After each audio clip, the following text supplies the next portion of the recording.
right, you may be seated. All right, Mr. Roberts, please call your next witness. And Ms. Ponzi as well. Thank you. Sure. This time it's the fifth arrest. All right. Both sides closed? Yes. Yes, sir. All right. Ladies and gentlemen of the jury, you've now heard all the evidence that you are going to hear in punishment. The court has prepared the court's instructions to the jury, which contain the law that you are to apply during this punishment phase. I will now read it to you, and then we will have more arguments of counsel. Court's instructions to the jury. Members of the jury, the defendant, Karen Gallona-Villegas, has been found guilty by you of the offense of compelling prostitution of a child under 18. The court has received and accepted your verdict of guilty, and you will no longer concern yourselves with the guilt or innocence of the defendant, and shall now limit your deliberations, under all the law and evidence in this case, to the question of punishment, which is now your duty to assess. The punishment authorized for this offense for which the defendant has been found guilty is by confinement in the institutional division of the Texas Department of Criminal Justice for any term not more than 99 years or life, nor less than 5 years. In addition, a fine not to exceed $10,000 may be imposed. Parole instruction. You are further instructed that in assessing the defendant's punishment, which you will show by your verdict, you may take into consideration all of the facts shown by the evidence admitted before you in the full trial of the case and the law submitted to you in this charge and the charge previously given to you by the court. Under the law applicable in this case, if the defendant is sentenced to a term of imprisonment, she will not become eligible for parole until the actual time served equals 1/2 the sentence imposed, or 30 years, whichever is less. Without consideration of any good conduct time she may serve. Eligibility for parole does not guarantee that parole will be granted. It cannot be accurately predicted how the parole law might be applied to this defendant if she is sentenced to a term of imprisonment, because the application of these laws will depend on decisions made by prison and parole authorities. You may consider the existence of the parole laws. However, you are not to consider the manner in which the parole law may be applied to this particular defendant. You are instructed that in determining the punishment in this case, you are not to discuss among yourselves how long the defendant will be required to serve any sentence you impose. Such matters come within the exclusive jurisdiction of the Board of Pardons and Paroles. Extraneous offense instruction. You are instructed that if there is any testimony before you in this case regarding the defendant having committed offenses other than the offense described in this indictment, you cannot consider said testimony for any purpose unless you find and believe beyond a reasonable doubt that the defendant committed such other offenses. The burden is on the state to prove such extraneous offenses or bad acts beyond a reasonable doubt. The prosecution does not have to prove extraneous offenses or bad acts beyond all possible doubt, but the proof must exclude all reasonable doubt concerning the extraneous crime or bad act. Therefore, if you find and believe beyond a reasonable doubt that the defendant committed an extraneous offense or bad act, then you may consider such evidence in assessing the defendant's punishment. If you do not so find, or if you have a reasonable doubt as to whether the defendant committed any extraneous offense or bad act, then you may not consider such evidence, if any, for any purpose. Fifth Amendment right.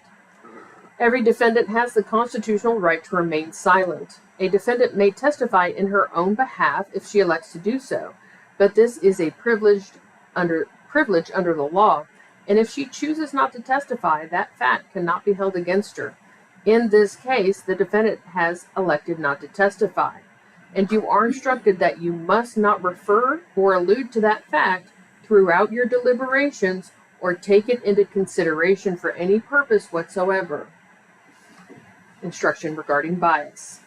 You are instructed that jurors must be able and willing to make careful and impartial decisions that are not based on bias or prejudice. Do not let any personal bias, prejudice, sympathy, or resentment on your part, or any such personal emotion on your part, enter your deliberations or affect your verdict in this case. All persons deserve fair treatment and equal justice under the law, regardless of their race, national origin, religion, age, ability, gender, sexual orientation, education, income level, or any other personal characteristic. You must set aside your own personal biases and prejudices during your deliberations and base your verdict on the evidence. Decisions based, either wholly or in part, on unfair stereotypes have no place in a criminal trial and will taint any verdict which is not based solely on the evidence and these instructions. Evidentiary instructions. You are the exclusive judges of the facts proved, the credibility of the witnesses, and the weight to be given their testimony, but you are bound to receive the law from the court, which is included in this charge. Your verdict must be unanimous, and after you have arrived at your verdict, you may use the attached form by having your presiding juror sign the correct verdict.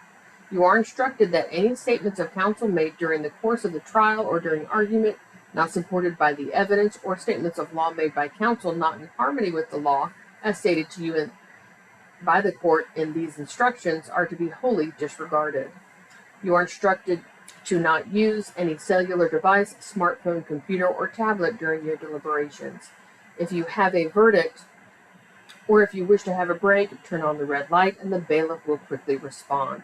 Signed by me, Nancy Mulder, Judge Presiding, Criminal District Court Number 6. Thank you.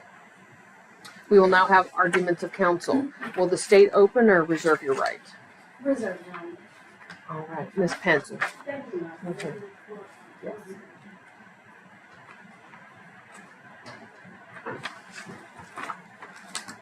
Lady, Jimmy, I come to the on behalf of Jimmy, on behalf of the family, and give you this statement. I say thank you because you provided your service. And I know regardless that even if we don't agree, I know you were back there, you tried your best. Karen understands that because she knew walking into this courtroom was a difficult position. To not deserve that thing. We put witnesses on this thing because we want you to know something good about you. And that's why I was important for us to let you live in the family. No means is scared the perfect in this. And while we still may disagree with the verdict, we accept it. And we just talk to her. And she lets you know this is a woman who's been there for her children, who's tried her best, who she feels safe. She said, I feel you. I understand what they're doing. I understand that they don't know my truth. And she did her best to try to explain to you that she needs something to do. She's something more than what she is. And so you all have decided, yes,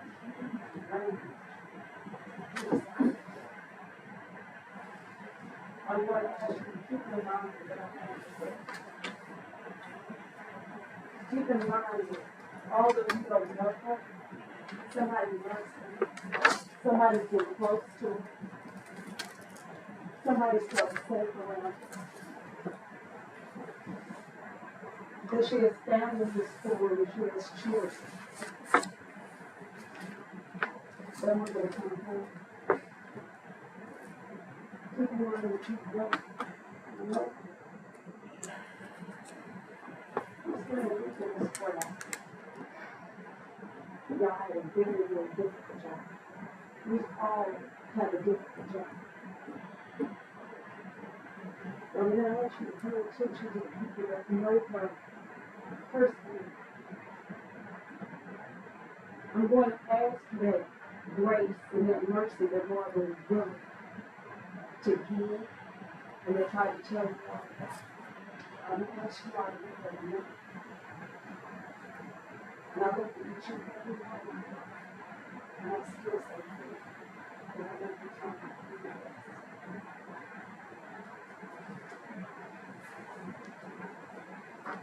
Thank you, Miss Ponsu. Miss Bradford. Make this play. Yes.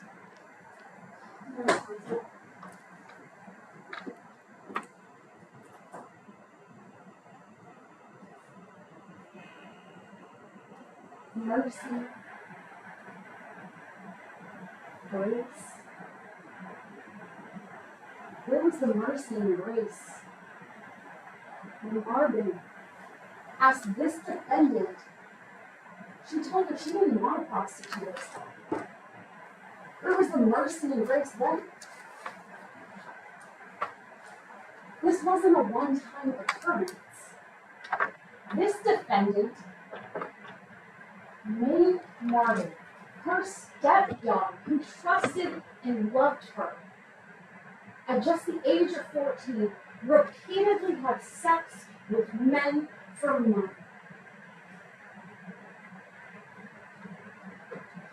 And she even had sex with men who ejaculated inside her 14-year-old vagina.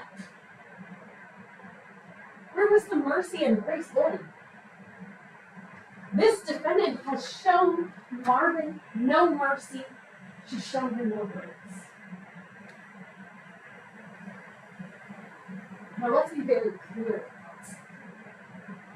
We are all here today because of the actions of this defendant. Now her family can get up here and they can talk about how the other kids are struggling and this and that, and I can understand that. The kids. They were all kids in the situation. She was the adult.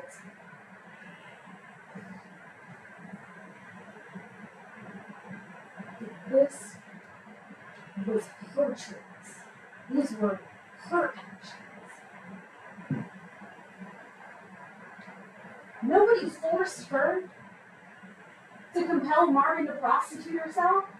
Nobody held a gun to her head and forced her to do that. She made that choice. And at the time that she did that, she knew about all of the other children she was having. She knew what she was doing was illegal. You heard that from Marvin, who told her she was told not to tell anybody. Don't tell your dad.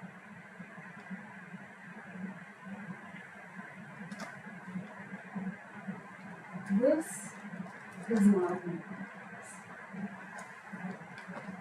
Now, when you were over there during jury selection, all you had to do was be able to consider the full range of punishment to be eligible to sit in the seat for your right. And that was because you didn't know any of the facts. You didn't know what was taking place in her home. But you know now. You know now that this defendant made her middle school aged stepdaughter have sex with multiple men, and she did not want to for money to support her husband's co-habit, to get things for her to benefit from, to give her money. Me. That's what mercy is all about. It's about her. But what justice is about all of us. It's about our community. You 12 now have the ability to tell the community what can point a 14-year-old to have sex with multiple men over an extended period of time. You guys get to decide that. And now I understand that the family wants to believe that, wants you to believe that she would never do anything to hurt her children. Have mercy on her. Send her back home to them. But a good mom doesn't give birth to a child who tests positive for cocaine. A good mom doesn't have a sister who's so concerned about her child call CPS because she has concerns about physical abuse. A good mother doesn't prostitute her stepdaughter. We talk about how tight and that place they are, but what should concern me is that they didn't consider me. That should scare you. When you're deliberating, when you're deciding what an appropriate punishment in these cases, think about our community. Think about the safety. Think about when you would feel safe enough to have this woman back in our community. This isn't a minimum case. This isn't a one-time case.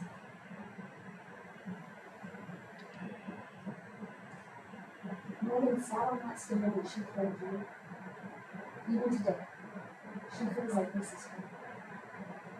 She feels that what Karen did to her was her harm. Well, today, it's time for Karen to receive her.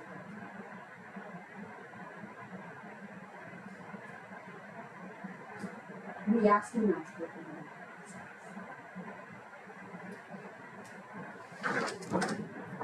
Okay. Ladies and gentlemen of the jury, you will now retire to the jury room and consider your punishment verdict. All right. If you would like to see the evidence, just send out a note.